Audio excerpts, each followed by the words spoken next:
आप पूछो। मान लो अगर सामान्य व्यक्ति समाधि मतलब इस तरह से इस प्रकार से चलते हुए क्या वो समाधि अवस्था को प्राप्त कर सकता है?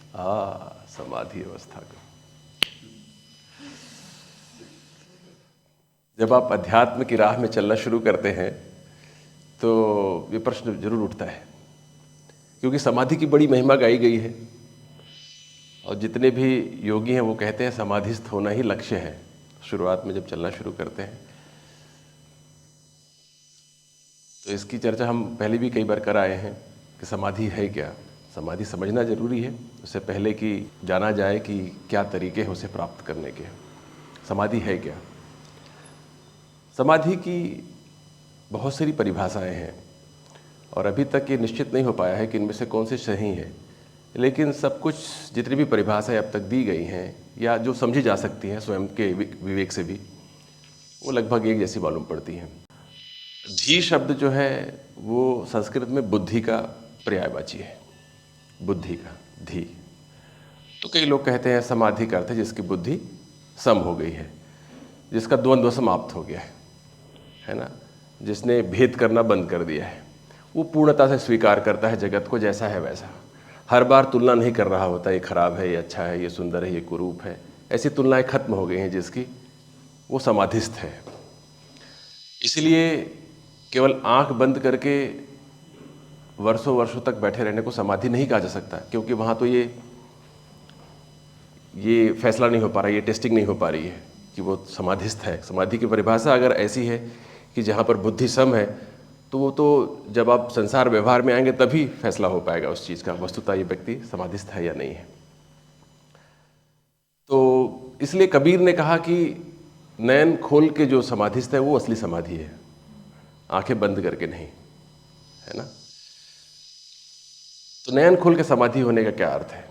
अगर इस परिभाषा के हिसाब से जाए तो जिसका द्वंद्व समाप्त हो गया है और जो पूरी तरह से निर्भय हो गया है इस जगत में, वो समाधिस्थ है। या कहें जिसके सारे प्रश्न खत्म हो गए हैं, तुलनाएं खत्म हो जाती है तो प्रश्न खत्म हो जाते हैं।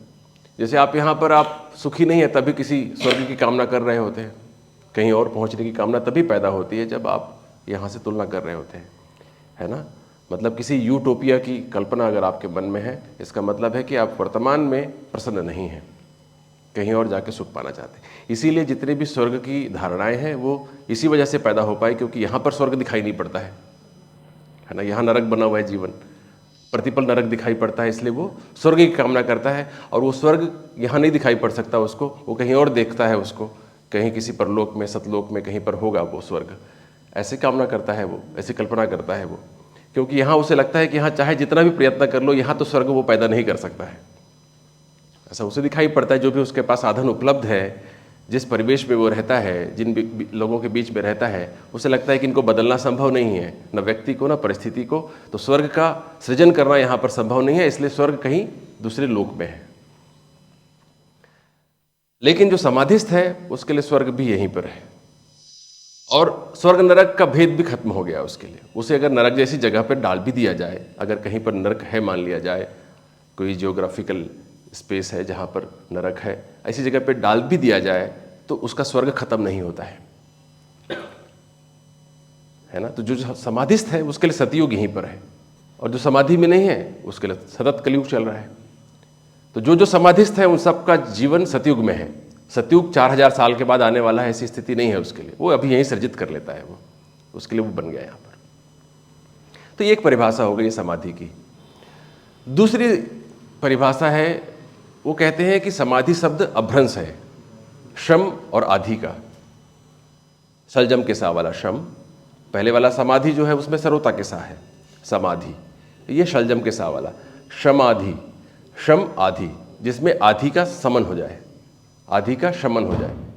आधि क्या है ना, दो चीजें आप सुनते रहते हैं, आधि और व्याधि। व्याधि जो होती है वो शरीर की बीमारी होती है, आधि जो होती है वो मन की बीमारी होती है ना। और सारे अधिकतर तकलीफें हमारी मन की वजह से हैं। शरीर स्वस्थ भी हो जाए तो मन जब तक स्वस्थ ना हो तब तक असली स्वास्थ्य प्राप्त नहीं होता है। और असली स्वास्थ्य अपने स्वरूप का स्वास्थ्य है। स्वास्थ्य शब्द का ही अर्थ होता है अपने में स्थित हो जाना। स्वस्थ कोई स्वस्थ है इसका मतलब है वो अपने असली स्वरूप में स्थित हो गया है। और जब तक आप मन या शरीर से पीड़ित है तब तक आप अपने असली स्वरूप में स्थित हो ही नहीं सकते हैं, क्योंकि वो बार बार खींच के चेतना आपकी वहाँ पर शरीर के स्तर पर आ जाएगी या मन के स्तर पर आ जाएगी। चेतना को आपको अगर सिकोड़ना है, वापस समेटना है, तो इनसे स्वास्थ्य प्राप्त करना पड़ेगा, पहले शरीर से और मन से। या मन को इतना सुदृढ़ बना लिया जाए, विवेक को इतना सुदृढ़ बना लिया जाए कि शरीर की उपस्थिति का भान ही ना हो। आपको शरीर का भान ना हो तो शरीर के बीमार और स्वस्थ रहने से कोई फर्क नहीं पड़ता है, तब उस स्थिति में भी आप स्वस्थ हो सकते हैं। तो जब मन की बीमारी का अंत हो जाता है तो वो समाधिस्थ हो जाता है, आदि का समन हो जाए, मतलब किसी भी तरह से उसका अस्तित्व खत्म हो जाए। तो जब तक ये फॉल्स सेल्फ है जो हमारा मन सृजित करता है, जो हमारा झूठा अस्तित्व बनाता है, जो उसको अगर हम किसी तरीके से मिटा सकें तो हम स्वस्थ हो जाते हैं और समाधिस्थ हो जाते हैं।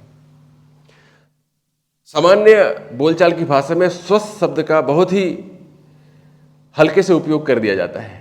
स्वस्थ हैं आप, शारीरिक स्वास्थ्य को ही स्वस्थ होना माना जाता है, जबकि वो स्वास्थ्य की समग्र परिभाषा नहीं है, है ना।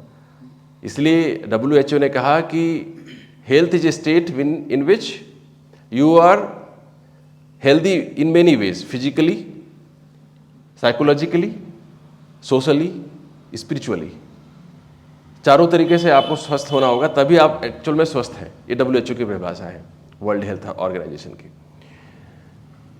तो वो सही पकड़े हैं इस चीज़ को कि भाई ये परिभाषा ऐसी होनी चाहिए, वरना आप पूरी तरह से स्वस्थ नहीं हैं।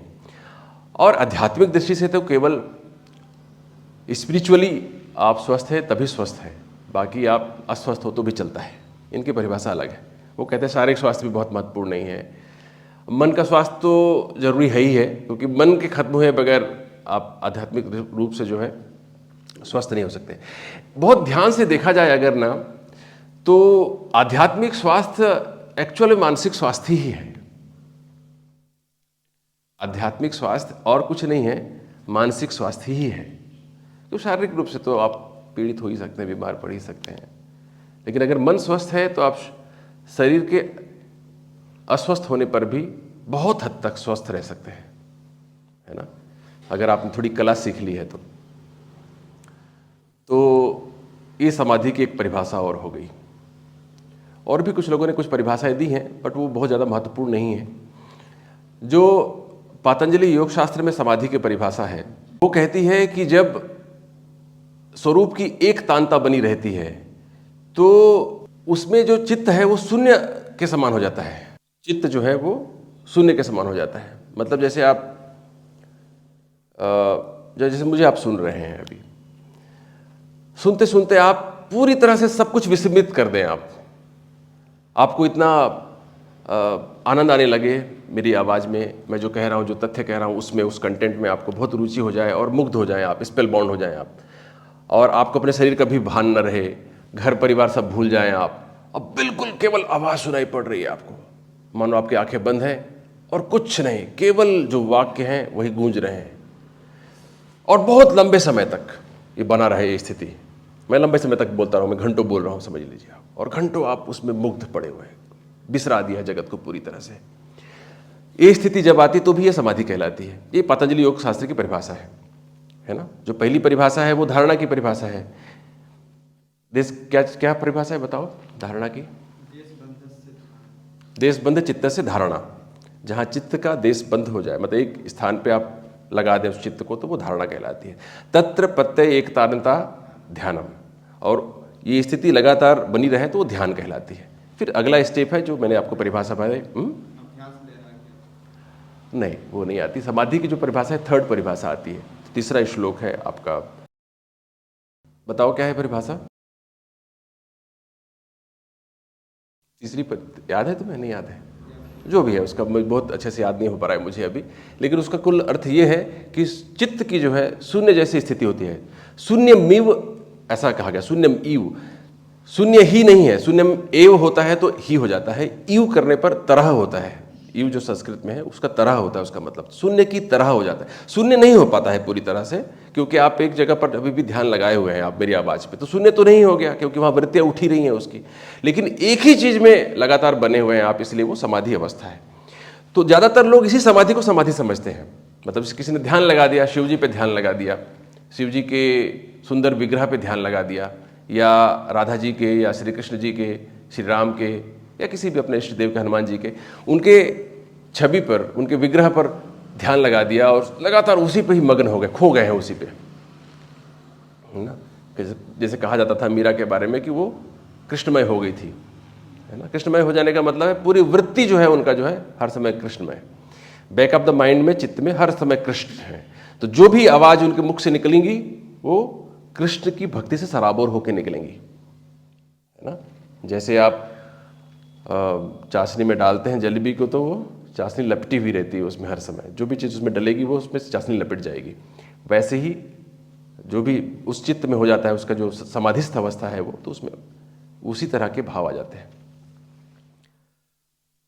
तो फिर व्यवहारिक समाधि क्या है? फिर इन समाधियों का तो हमारे लिए बहुत उपयोग नहीं, हम घंटों तो बैठ के कहीं पर साधना कर नहीं सकते हैं, है ना। तो इसका तो हमारे लिए कोई प्रैक्टिकल यूज हुआ नहीं, सामान्य गृहस्थ आदमी के लिए जो संसार में रहता है। तो दोनों ही परिभाषाओं का जो हमारे कबीरदास जी कह रहे हैं और जो श्रम आदि वाला है, इनका उपयोग जरूर हो सकता है। खुले नयन से समाधि लग जानी चाहिए। उसका मतलब है कि प्रत्येक पल आप सजग होकर जीते हैं, तो वह भी समाधि है। हर समय सजग हैं आप, प्रत्येक वस्तु, व्यक्ति, स्थिति, अपने अस्तित्व के प्रति भी सजग हैं।